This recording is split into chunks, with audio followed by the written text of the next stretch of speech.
Si vous souhaitez étudier les étoiles, il n'y a pas de meilleur endroit pour commencer que près de chez vous. Après tout, l'étoile la plus proche n'est qu'à 150 millions de kilomètres, le Soleil. Sa présence quotidienne et ses mouvements prévisibles dans le ciel peuvent donner l'impression qu'il s'agit d'un compagnon ennuyeux et constant.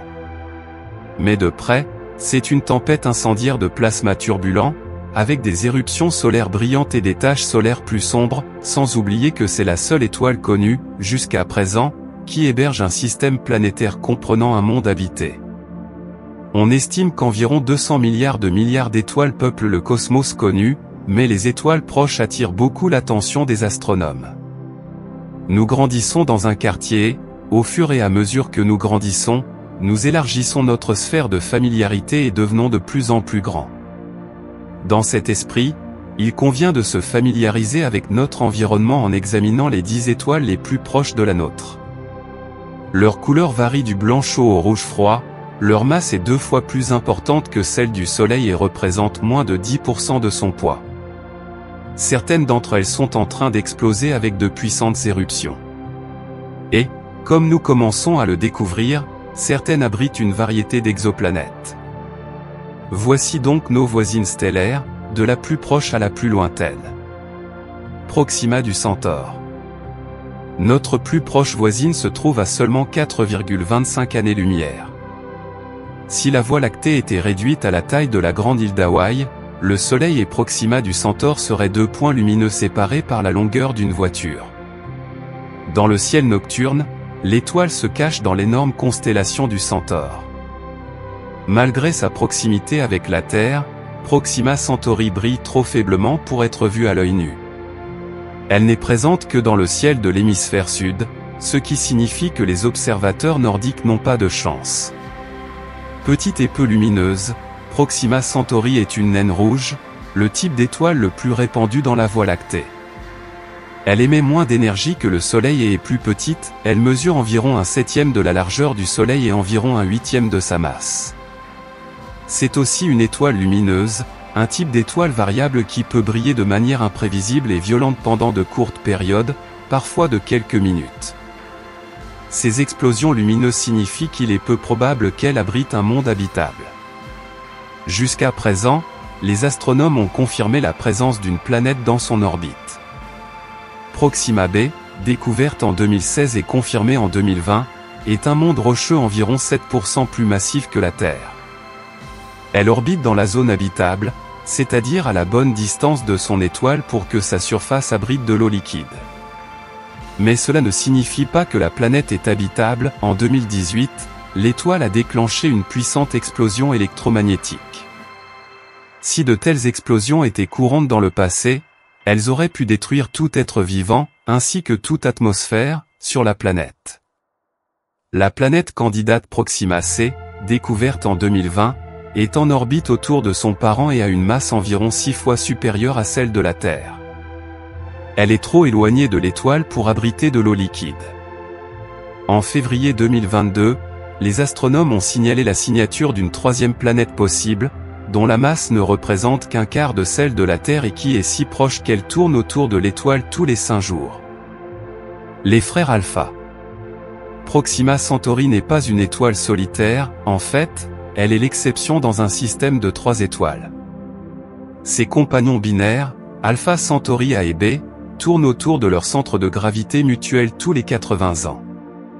Elles se trouvent à environ 4,35 années-lumière de la Terre et sont séparées l'une de l'autre par environ 23 fois la distance moyenne entre le Soleil et la Terre, ou à peu près la distance entre le Soleil et Uranus. Alpha Centauri n'est cependant plus le nom officiel du système. En 2016, l'Union astronomique internationale, UAI, a officiellement renommé Alpha Centauri à Henri-Gilles Cantoru, d'après son ancien nom arabe, qui signifie le pied du Centaure. Comme Proxima, l'étoile se trouve dans la constellation du Centaure. Comme Proxima, l'étoile se trouve dans la constellation du Centaure. C'est la plus grande des 2 étoiles d'Alpha Centauri et celle qui ressemble le plus au Soleil. Sa masse est supérieure d'environ 10% à celle du Soleil et elle brûle d'un jaune éclatant. Comme le Soleil, Elle est classée dans la catégorie des étoiles G2 et sa température de surface est d'environ 5500 degrés Celsius, 10 000 degrés Fahrenheit. Son étoile compagnon, communément appelée Alpha Centauri b, est devenue Toliman depuis le changement de nomenclature de l'UAI en 2016. Toliman est environ 10% moins massif que le Soleil et, en tant qu'étoile de type K, brille plus en orange qu'en jaune. Ensemble, Rigil Centauri et Toliman brillent comme une seule étoile et sont observables à l'œil nu comme la troisième lumière la plus brillante dans le ciel nocturne. Avec l'aide d'un télescope, elles peuvent être distinguées l'une de l'autre.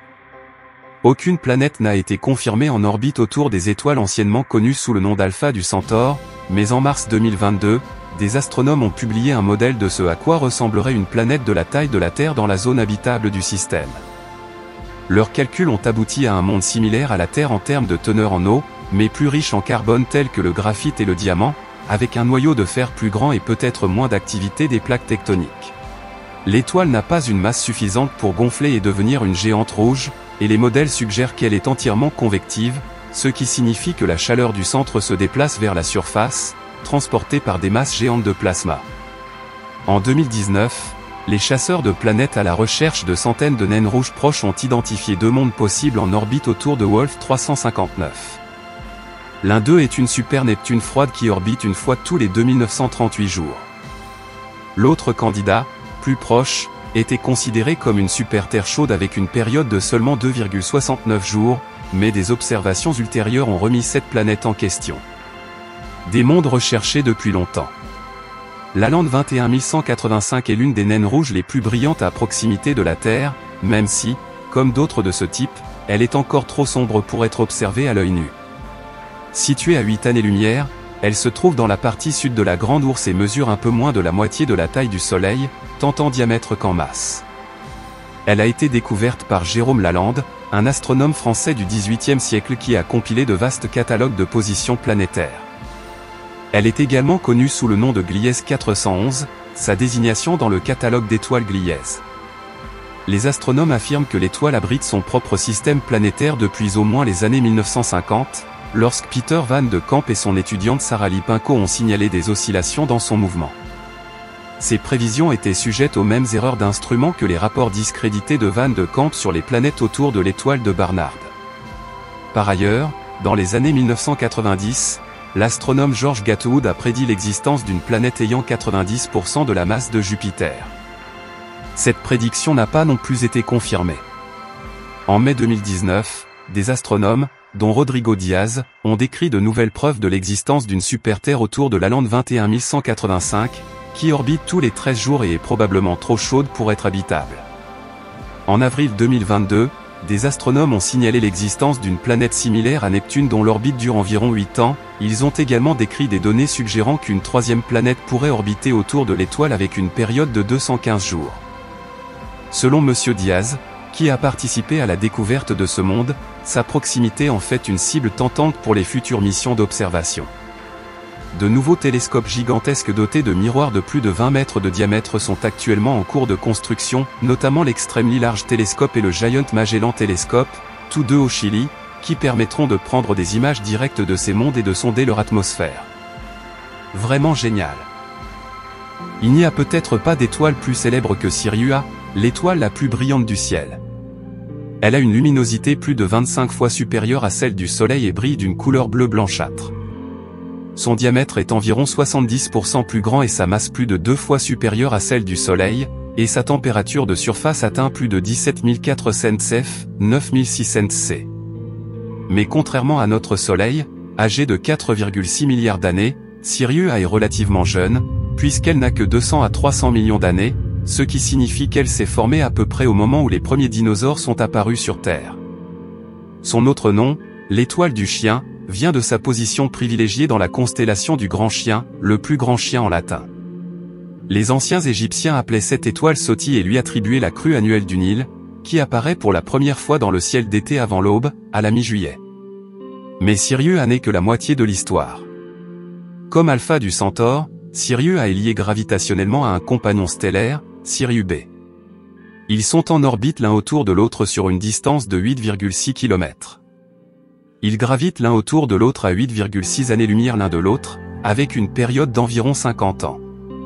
Au milieu du 19e siècle, l'astronome allemand Friedrich Wilhelm Bessel a déduit de l'oscillation de Sirius qu'elle avait probablement un petit compagnon, mais ce n'est qu'après la mort de Bessel que l'astronome américain et fabricant de télescopes allemand Graham Clark l'a repéré à l'aide d'un télescope. Sirius B est petite, environ la taille de la Terre, mais sa danse stellaire avec Sirius A suggère qu'elle a à peu près la même masse que le Soleil. Sirius B est donc une naine blanche, le vestige brillant d'une étoile qui a déjà brûlé son hydrogène.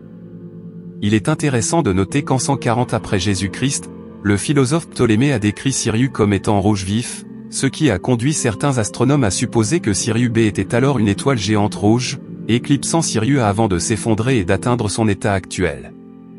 Cette hypothèse semble toutefois peu probable, compte tenu de l'échelle de temps de l'évolution stellaire. Aucune planète n'a encore été observée autour de Sirius A ou B. Depuis la fin du 19e siècle, les astronomes ont flirté avec l'idée d'une troisième étoile de faible masse dans le système, suggérée par des irrégularités orbitales apparentes, mais les récentes observations du télescope spatial Hubble ont éliminé cette notion. Faites connaissance avec Cétis. Les deux dernières étoiles de la liste sont BL Ceti et UV Ceti, deux étoiles sombres et rouges de la séquence principale d'un système binaire situé à quelques 8,6 années-lumière dans la constellation septentrionale de Cétus la Baleine. Découverte à la fin des années 1940 lorsque l'astronome américano-néerlandais Willem Lutten dressait une liste d'étoiles à fort mouvement propre, elles sont également connues sous les noms de Lutten 726-8A et Lutten 728-8B, ou collectivement sous le nom de Lutten 726A8 ou Gliese 65. Ils gravitent autour de leur centre de masse commun tous les 26,5 ans, soit environ 5,5 fois la distance Terre-Soleil, bien que la distance qui les sépare augmente et diminue considérablement au cours de cette période en raison de l'excentricité de l'orbite. UV Ceti et BL Ceti sont physiquement presque identiques. Chacune a environ un dixième de la masse du Soleil et un rayon d'environ 14% du rayon du Soleil.